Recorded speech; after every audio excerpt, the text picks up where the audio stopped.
is up, Ohio? Hello, everybody, and welcome to the Broulis Beat Report. I am your host, Nick Broulis. This edition of the Broulis Beat Report is brought to you by Cafe 80s. If you're a person that loves 80s music, for more information on Cafe 80s, please check out their official website at thecafe80s.net or search for them on Facebook by simply typing in The Cafe 80s or download that Bands in Town app and just simply type in Cafe 80s and follow them. That way you get notifications letting you know when they're going to be at a venue near you. We all had a great time at Nathan's Patio in Canton, Ohio this past Saturday. Great show, great turnout. It was a lot of fun. So if you're a person that loves 80s music and especially live 80s music, you will want to check out a Cafe 80s show. Well, today's date is Monday, February 13th, 2017. And, of course, I got to start out with my countdowns. Well, pitchers and catchers reported for Major League Baseball this past weekend, so that countdown is over with. Spring, according to the calendar, is 35 days away. The NFL Draft in Philadelphia is 73 days away. And for all you thrill seekers out there, Cedar Point in Sandusky, Ohio is 82 days away from opening. So that takes care of our countdowns for the show. I have a lot to talk about, and we're going to start out with the NBA. Now, before I start on the Charles Oakley versus James Dolan saga, the Cleveland Cavaliers enter this week's action at 37-16. They are 2.5 games over the Boston Celtics, who sit in the number 2 seed. Last week at Indianapolis, they beat the Pacers when Kyle Korver decided to go off. And then they had a loss at Oklahoma City. It was a good game until about 5 minutes left. And then Saturday, they destroyed the Denver Nuggets 125-108. Now, this week, the Cavs only have 2 games, starting with a game at Minnesota on Tuesday night, and then Wednesday, they host the Pacers. And then, of course, that begins NBA All-Star Weekend 2017 down in New Orleans, where Kyrie Irving, Kevin Love, and LeBron James will represent the Cleveland Cavaliers. Now, a little side note for injury standpoint, Kevin Love will miss Tuesday night's game at Minnesota with a knee injury. It's not believed to be anything minor, but he is feeling some soreness in his knee, so he will not play in that game. And as a matter of fact, right before I came on air with you here, just found out that the Cavs have traded forward/center Chris Anderson, the Birdman, to Charlotte for a conditional second-round pick. The Cavs also sent some cash considerations to the Hornets, and they have actually already officially waived Chris Anderson. And what this does is this tells me that the Cavaliers have not only now opened up a roster spot, but this is going to set up to use that second-round pick for a trade for either a backup point guard or maybe a center, depending on what the situation comes with the February 23rd trade deadline in the NBA. I've already told you guys that I would love to see the Cavaliers pick up Andrew Bogut or Tyson Chandler. Hopefully one of those two gets bought out, because I think the Cavaliers definitely need a more solidified rim protector. And I would really like to see the Cavs pick up Jameer Nelson if the Nuggets decide to buy him out, which right now it's 50-50, considering the Nuggets have also made a trade with the Portland Trail Blazers. The Denver Nuggets have picked up Mason Plumlee from the Portland Trail Blazers. So don't know. I think they're trying to really stay in that 8th spot in the West standings. So we'll see where things go with that. Now, as it pertains to the Charles Oakley and James Dolan saga, I found out via Twitter that night when they were hosting the Los Angeles Clippers. Here's my opinion on it. I just found out that Charles Oakley was actually barred from Madison Square Garden. So that leaves me to believe that he had to buy a ticket to get to the game. Now, he was sitting, from what I've been reading and have been listening, he was seated close to James Dolan, who is the owner of the New York Knicks. It is not any new news to anybody that a lot of former New York Knicks players are fed up with the direction that the Knicks are going in. And I can't blame them. This is a very historic franchise.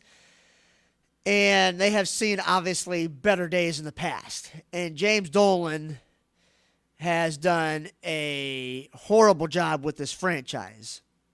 And then, of course, he brings on Phil Jackson to make moves to improve this roster, which hasn't really helped any. So you've probably seen the video already, and you've seen where the security staff asked Charles Oakley to leave, from what I've read, in a professional manner, and he just refused to move on. Well, then things got physical, obviously, and then he got arrested, and James Dolan then said he is suspended indefinitely and not allowed back into Madison Square Garden for right now. First off, why was Charles Oakley told to leave his seat? That's my first question, because as far as I know, he wasn't doing anything inappropriate. The only thing I was told is that James Dolan ordered security to remove him because he was eyeballing him. So what? Who cares? He was a fan. He's allowed to do that. Then the security guard got physical with Oakley because Oakley, I guess, told him, hey, don't touch me, which I don't blame him. I personally think that James Dolan has made this entire situation look horrible, and in my opinion, he needs to sell the team. That's my opinion. I think Charles Oakley is completely in the right. He had every right, as long as he wasn't getting physical or making any verbal threats to James Dolan. I had no problem with what he was doing. He was just sitting there, and then security asked him to leave. I just don't have any problem with how Charles Oakley did what he did. I've heard nothing about him, making any physical or verbal abusive remarks towards James Dolan. As long as he was eyeballing him, what's the harm in that? So there's where I see that. Now, do I think that Oakley should have gotten physically abusive back to the security guards? I don't know if I'd do that, but when they're putting their hands on you, yeah, he's going to respond back like that. So that's my opinion with that. Now, as it returns to the NFL, there's only one thing that I have to talk about. I am sure that most of you have now seen and heard about Myles Garrett, the projected number 1 overall pick in this year's draft, the defensive end out of Texas A&M, make a plea to Dallas to send Tony Romo and some draft picks to Cleveland so that they can trade up with Cleveland to get the first overall pick so that he can go play with Dallas. Now, he's from the Dallas area, and I understand nobody wants to play for the Cleveland Browns right now, especially with the fact that he just came off a 1-15 season, and the front office, they look like idiots, and they have been for the longest time. Well, here's my only problem. Okay, so you don't want to go play with the Browns. The Browns are like the NFL Siberia of the NFL.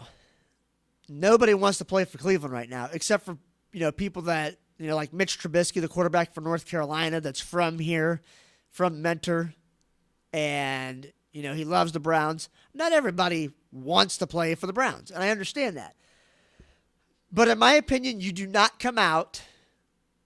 And even if it was a joke, which is what their media outlets are claiming it was, you don't come out and say, I want to play for Dallas, and I'm asking and I'm pleading Dallas to trade up with the Browns so that I don't have to play for the Browns.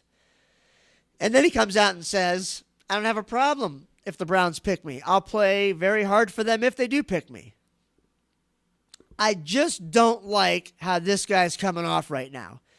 And it didn't take me any of these videos where he was talking about, I don't want to play in a cold weather city, and now he's begging the Cowboys to trade up with the number 1 overall pick. None of that has changed my opinion from what it originally was. I have told people for 3 or 4 months now. I'd love to see the Browns draft Jonathan Allen out of Alabama, stick him in the middle of that line next to Danny Shelton, and wreak havoc in the backfield. His tape speaks for itself. And I heard somebody on the media earlier today say, have you guys watched this guy work out?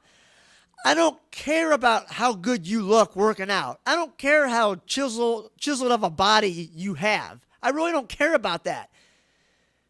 All you do is come out and say, I would love to go number 1 overall to whoever, or in this case it's the Browns, but whoever takes me, I'm going to play my butt off. It don't matter who takes me. That's all you do is come out and talk about that. You don't make a plea to your favorite team and say, please trade up with me. That doesn't make you look good as a draft prospect. It just doesn't. These young athletes, whether it's football, basketball, baseball, it doesn't matter. They all are doing this. So in my opinion, it doesn't make Myles Garrett look good. I just don't like the look that it's showing this guy. I mean, it doesn't look good on his part. So with that being said, I still think the Browns are going to take him number 1 overall. If it was my pick, I would take Jonathan Allen, but I'm not a part of the Browns front office, obviously. So that's my opinion on that. Now, let's switch to Major League Baseball. This past weekend, pitchers and catchers reported. And Friday, the 24th, is the first spring training game. And Saturday, the 25th, is the Cleveland Indians' first spring training game. They will play the Cincinnati Reds in Goodyear. And I also wanted to talk about some of the articles that I write on fandom.com. That's F-A-N as in Nancy, T-H-E-M as in mom, fandom.com. I have a bunch of new articles up. One of them is talking about Kyle Korver being more comfortable in the Cleveland Cavaliers offense.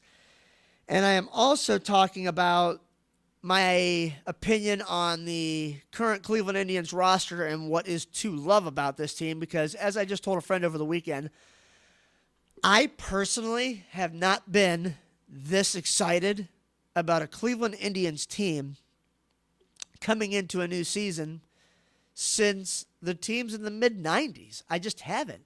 And there's a lot to love about this team, but there are some question marks, which I will get into a little bit later on in the week in some of my articles. And starting in March, since the draft is in late April, what I'm going to do on fandom.com is I'm going to be talking about the different positions for the NFL. The different draft positions, such as the quarterback positions, the running back positions, the running back position, the wide receiver position, all the different positions. I'm going to be talking about what players I think are going to have a big impact and where I rate them. And also, like I did last year on fandom.com, I made predictions for the Major League Baseball divisions and who I think will win their divisions and who I think is going to finish dead last. So please feel free to not only watch the podcast on fandom.com, but check out my articles. I also have some health and fitness articles that I write on fandom.com, which, speaking of that, check out swolesports.com when you get a minute. I actually did some extensive searching on the Swole Sports website.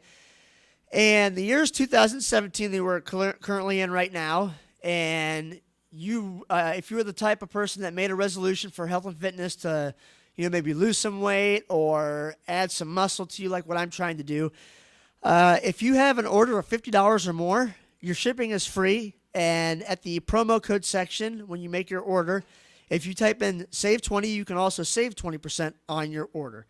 As a matter of fact, a friend of mine recently just bought the Turbo Shred product, and her waistline went from a 32 to I believe she said it was 30.1 inches on her waistline, and she has a lot more energy. So you really need to check out some of the supplements, and I really think you're going to like them. I love the pre-rec workout, as I take that before my workout. So check out swolesports.com. I think that you will really like some of the products that are on there. Well, that does it for this edition of the Broulis Beat Report. Until next Monday, have a great week, everybody.